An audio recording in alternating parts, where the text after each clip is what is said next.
Today I'm going to be talking about why I believe that monogamy is really important. It's really sacred, and the power that it is when raising families, especially if you want to have a family together. I believe, we're going to be diving into that. This was really inspired by Aubrey Marcus's podcast that he shared recently with his wife, Viola, and forgive me if I pronounced her name wrong. Viola, there you go. And so, I think this isn't an attack at all to him and his wife. I think everyone has the power to do what they desire to create. However, it is so important for me and to share on what I believe is true for families if you want to create a family, not just around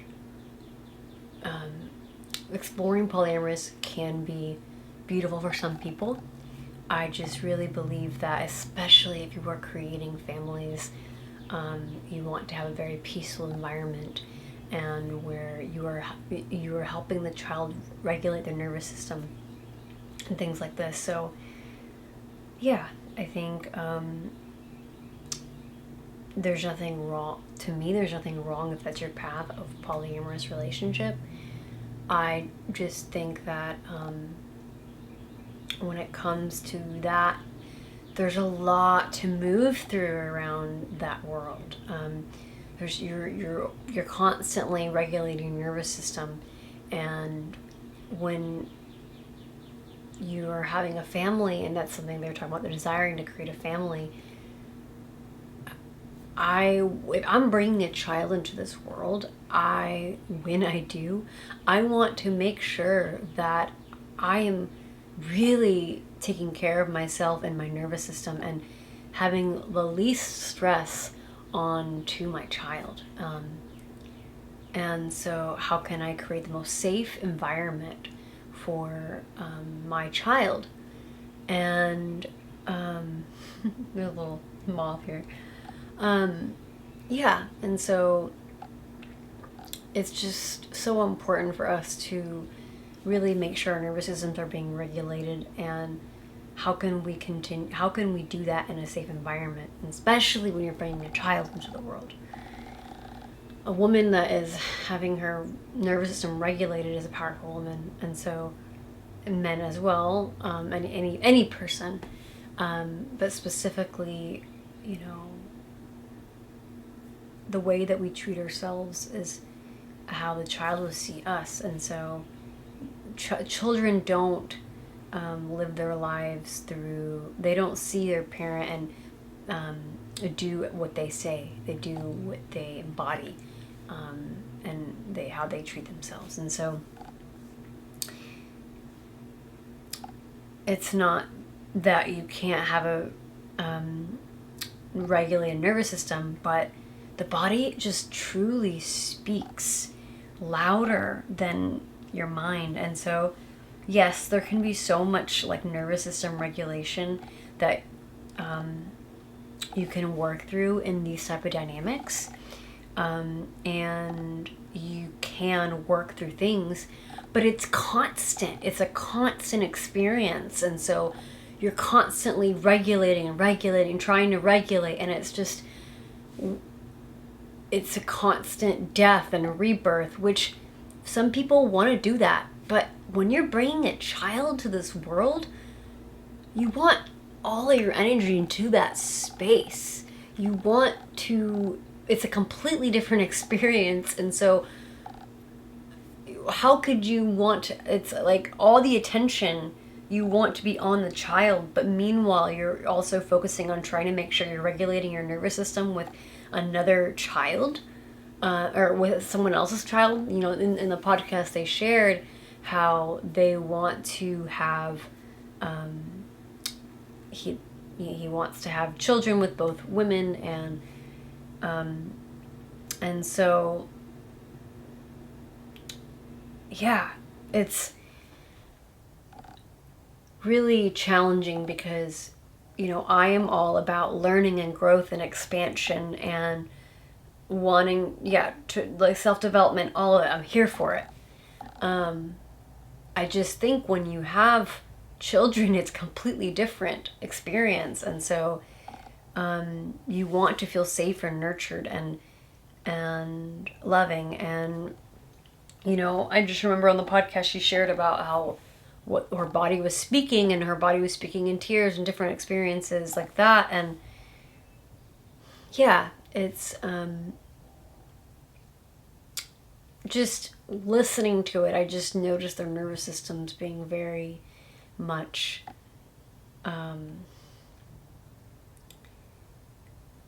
like speaking louder than what they were saying. You know, the mind, like noticing that. So, yeah, I think especially if you're trying to bring children into this world, you want them to have a very safe environment. And so maybe they're trying to do a new paradigm of what it looks like to have a family and bring children of both people, both women having children with this man. And I think as just someone that just wants to be so aware of the way that I'm interacting with our next generation, it just breaks my heart a little bit, I think. And so I think what I really want to share about this is the power of monogamy and the way that it can be really beautiful through the hard times, through all the seasons.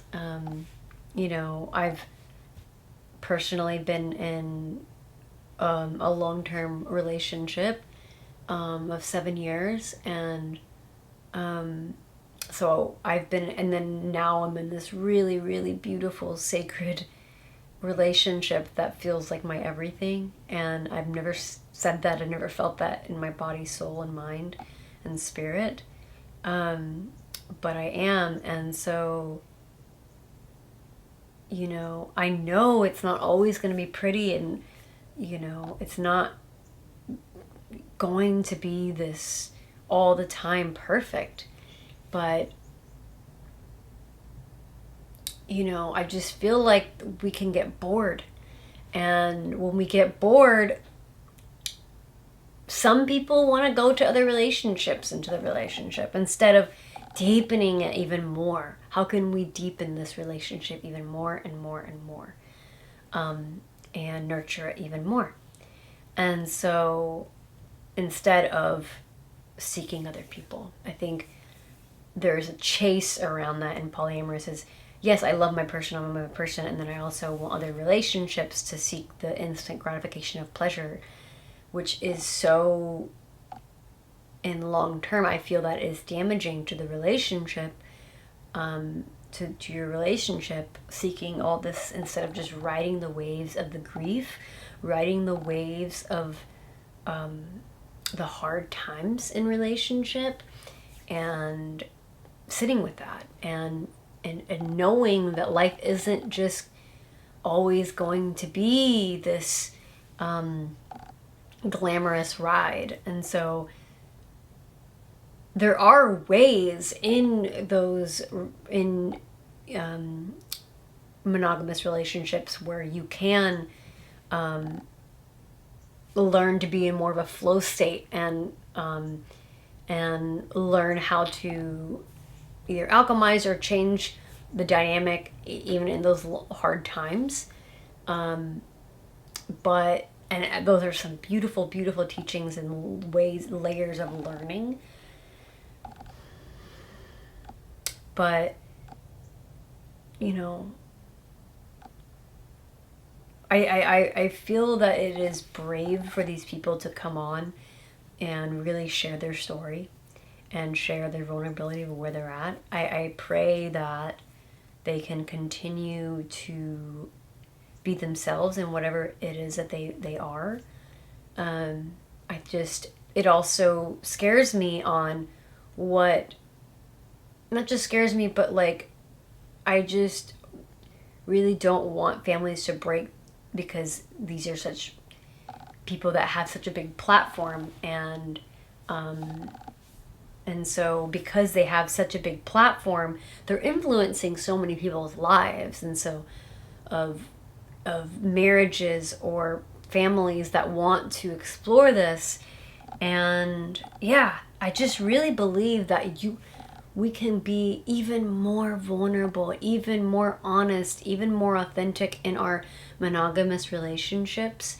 And I feel that when we aren't truly authentic and vulnerable, that is, in our monogamous relationships, that is when we start pulling apart and wanting to go other ways, because we're always evolving, we're always changing, and we're always growing. And so when we are in this constant change of growth and expansion, there's no way that it could get bored. because if you are on this evolution of wanting to grow, how you're deciding to not grow in the relationship, and you're deciding to stay stagnant in that and deciding to go other ways. So yeah, just let that sink in. I'm just getting fired up because I've been in communities with people in polyamorous relationships, however you want to call it, people that are not in open relationships, and I've seen the dynamic between, I guess, their primary partners and feeling it, and it's not the same. It truly isn't. I am in communities where I'm all around it, surrounded by it, and you could just feel it. You could feel that relationship dynamic. And so, I desire for my future, and also I desire for other people to really experience like sacred union, divine partnership, and just so much devotion to it. And yeah, and if it's not meant to last, and if maybe it wasn't really a good match in the first place, then maybe it's time to part. But truly, I feel like are relationships that are meant to grow and last forever in monogamy. And if it's not the person that you feel like after some time you're like, yes, I'm 100% in, then it's time to move on. It's time to leave. But if you feel in your heart, your body, your spirit, everything, that this is it, go all the way in, and truly anchor that, and truly embody that, and truly make that promise, even in the hard times. And I mean, relationships are the biggest mirrors. It's our teachers. It's how we learn. And so whatever is out of alignment is always going to be right in front of you. And so whatever is out of alignment, it's going to be showing up right here. Whatever is out of alignment in your whole life, it's going to show up in your relationships and to everything. But relationship to your partner specifically, it'll show up. And so how can you come back to yourself and create that divine union within self so that you can continue pouring into your other person? And vulnerability. And yeah, I know it's just important to, have love and compassion for other people, and also like speak on what is true for myself, what from my experience, what I've been around, and knowing that it makes me want to go deeper into my union and my partnership, and continuing to share that with you all, and continuing to really share about what it means to be in union. My relationship isn't perfect, and also it is the most devoted thing that I want to devote to and create and love and nurture and till I die. So yeah, I think just yeah, and it's a choice, and but knowing that it's going to be difficult and sitting with the difficulty, and that is better and that is more powerful than any, you know, partnership that goes everywhere and spreading your seed into multiple places, you know. So that's, you know, I've been learning that as well, is just really not spreading my seed and into everywhere, even people in community, like having a million friends but not going really deep with couple or three people. You know, it's very different to really go deep with multiple people, multiple friendships, what I'm saying, and just going deep with them versus, you know, and nurturing those relationships rather than, you know, having a million friends. So, yeah. So I just wanted to share that, and my heart, it feels so heavy for that, but it's just a way that how we can deepen into this. You know, I feel like this, when I first listened to it, I was like, this is like you know, new age spirituality, and the way, and it truly, like, it sounds just so messy, and so I don't want to like categorize myself into that. I do care about spirituality and growth and learning, and also yeah, it's important to have discernment on what to really, like, discernment with yourself and what type of life you are creating. So yeah, I'm not hating on these people as people. They are fooled beings, and they are experiencing life in a certain way. But I'm really specifically speaking on that world of polyamorous and non-monogamy and all of that whole realm, and what my experience has been with that, and yeah, I and you know, I feel like the depths that I have been able to go to in union is just so much more richer than, and more vulnerable and honest than a new exciting person, and then a new exciting person, and things like that. So yeah, anyways, I'm gonna wrap this up here. Thank you so much for tuning in today on this video, and my offerings are down below. You can schedule a consultation with me. I also have some free offerings, and also some paid offerings, and thank you so much for tuning in. I love you all, and blessings on your journey.